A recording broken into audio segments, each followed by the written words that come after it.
Hi, welcome to Underkill TV, and we have a special guest today, former Almighty and now Thin Lizzy frontman, Ricky Warwick. So, good to see you, Rick. How are you? How you doing, Guesty? Good to see you, mate. I'm very well, thank you. Good. It's always good to see you. As a solo artist and the Almighty days, you covered the odd Thin Lizzy song. Did you ever, in your wildest dreams, think you would end up being the frontman? No, absolutely not. I mean, it's like winning. It's like winning the musical lottery. You know, like you said, when you're a kid, you dream about playing for your favourite bands. To actually end up being in one of my all-time favourite bands is beyond my wildest dreams. So it's just completely an unreal experience. It's fantastic. And I mean, some of the reviews, or a lot of the reviews, I should say, on the internet have been really good and really positive, and saying that, you're doing an absolutely fabulous job. How do you feel about that? I'm obviously delighted, I think that, we felt that we had a really strong band when we put the band back together with Scott and Brian and Darren obviously being on board from back in the day.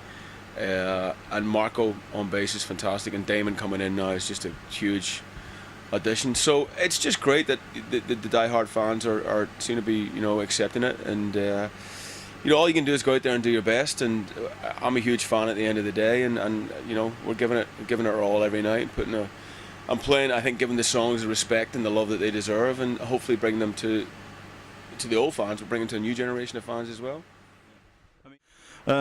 Also, what's it like? Obviously it's a massive thing, a massive tour. What's it like being on the road with Guns N' Roses? It's very good. It's one of those things where you see how many buses and trucks are here.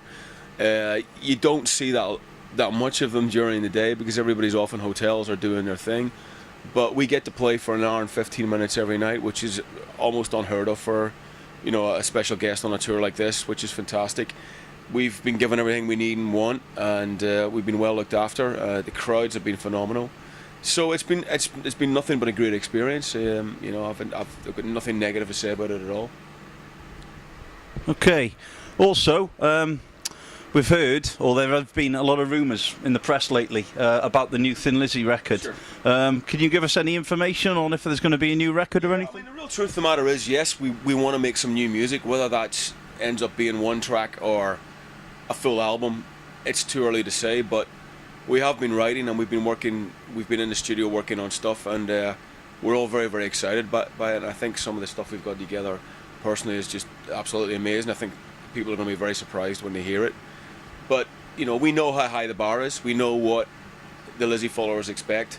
We know what we have to deliver, and we won't be putting anything out until we're absolutely 100% sure that we're happy with it, and we're sure that the Lizzy fans will dig it as well. So it's not easy, but it's a lot of fun. I mean, you got 6 guys in the band that we're all musicians, we're all songwriters. The natural thing that we want to do is to write songs. That's just the natural progression. And I think we feel the band's now, like I said before, re-established itself.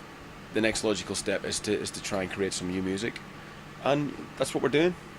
So obviously, I'm presuming now, presumption, being a bad thing, but also a good thing, that obviously you're all talented guys in your own right, and you're bouncing a lot of ideas off each other. Yep. And there's a lot of give and take, I guess, with some songs. Yeah, I mean, you sort of hit the nail on the head there. We all are all writers, but we get along very well as a band, and everybody leaves the egos at the door when we get into the writing studio, and everybody's got ideas, and everybody's given a fair crack. Their ideas given a fair crack and a fair listen to, and it's been nothing but productive. I've got my hand on my heart, and no disrespect to anybody else in any band I've been in, but the 2 days that we spent in the studio last week when we were in, for example, were probably the most productive and best couple of days I've spent in the studio in my entire career, in 25 years of doing this. So that says something. And you get 6 guys in one studio trying to write a song. You may think, I've been in a studio where there's one other guy and the sparks are flying, you're arguing, nothing but just positive vibes, and everybody was on the same page, and there's a chemistry there, and there's a buzz there, and there's a huge love of Thin Lizzy, obviously. So it feels good. It really does feel good. Okay. I've noticed a lot of your stuff, being a big fan of your solo stuff as well as the Almighty stuff. It's there's parodies, I think, also with your solo writing and your Thin Lizzy songwriting. Do you change it that much? Do you think it's pretty much along the same lines of what you were doing before? You know, Phil was a huge influence of mine. Anyway, I was always influenced by his songwriting, whether it be in the Almighty, whether it be in the solo stuff. His lyrical style, his delivery, his whole thing was always something that I would look to or listen to when I was creating my own stuff. So that's kind of great, because now I'm actually in Thin Lizzy. I've got every excuse in the world to go and visit. I mean, the thing that learning the Lizzy songs in the last few years, I've never learned so much as a songwriter when you actually sit down and listen to Phil's writing and the way he writes lyrics, as closely as I've had to do, obviously because of the nature of the gig. You just realise what a genius the guy is. I mean, I always knew he was a genius, but you just actually are blown away by what a clever songwriter he was. And I've really learned a lot from listening to that, and I think that's affected my own songwriting. And Lizzie's got, it's a new band. We're moving it forward. We're not trying to recreate the past. That's stupid. That's a dumb thing to do. But yeah, it's got to sound like Lizzy. People have got to put it on and feel warm and go, I recognise the twin guitars. Of course, it's got to have that trademark. But it's at the end of the day, sadly, Phil and Gary and people like that are no longer with us. So, it's a new band. So we've got to try and stamp our authority on it as well. So it's a balancing act, Yeah, definitely. Also, what's it been like? What's been the highlight for you? I mean, in the fullness of time, it's been a few years now, but it must seem like only yesterday since you got the job, really. So what's been the highlight for you with Thin Lizzy? Well, every gig is like a cup final. It's always just such a high getting up there and seeing that logo on stage and playing those songs. But I think, one of the sort of defining moments for me was when we played in Dublin early last year, 2011. And Phil's mum, Philomena, was at the gig, and she was just blown away by it. And I got to hang out with her afterwards, and she was just so lovely to me and so sweet, and just gave me a lot of encouragement, and just was so,